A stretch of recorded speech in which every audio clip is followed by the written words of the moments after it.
দুনিয়াবি জীবনে আল্লাহ এবং আল্লাহ রাসূল যা নিষেধ করে গেছে তা বাদ দিয়ে কিয়ামত পর্যন্ত যা হবে সবই কি?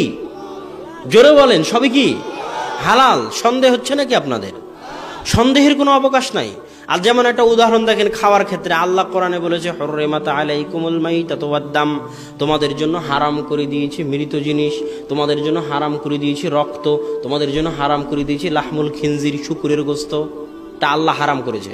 এবার আল্লাহ রাসূল হাদিসে হারাম করতেছে, তোমাদের জন্য হারাম করে দিলাম জি নাবিন, প্রত্যেক যে প্রাণী যার শিকারী দাঁত আছে, প্রত্যেক যে প্রাণীর শিকারী দাঁত আছে ওই প্রাণী খাওয়া তোমাদের জন্য হারাম।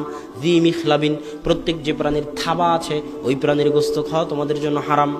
প্রত্যেক যে প্রাণী ময়লা খাদ্যদ্রব্য অপবিত্র জিনিস ভক্ষণ করে তারা গোশত খাওয়া তোমাদের জন্য হারাম। সেবাউন, প্রত্যেক যে প্রাণী হিংস্র সেই প্রাণীর গোশত খাওয়া তোমাদের জন্য হারাম। এগুলো সব কে হারাম করলো? আল্লাহ রাসূল। তাহলে আল্লাহ রাসূল যা হারাম করলেন তার সমষ্টি দাঁড়ালো কি? তার সমষ্টি দাঁড়ালো মৃত জিনিস, রক্ত, শুকুরের গোশত, থাবাওয়ালা পশু, শিকারী দাঁতওয়ালা পশু, হিংস্র পশু, অপবিত্র জিনিস ভক্ষণ করে এমন পশু, এদের সবকিছুর গোশত খাওয়া কি? হারাম।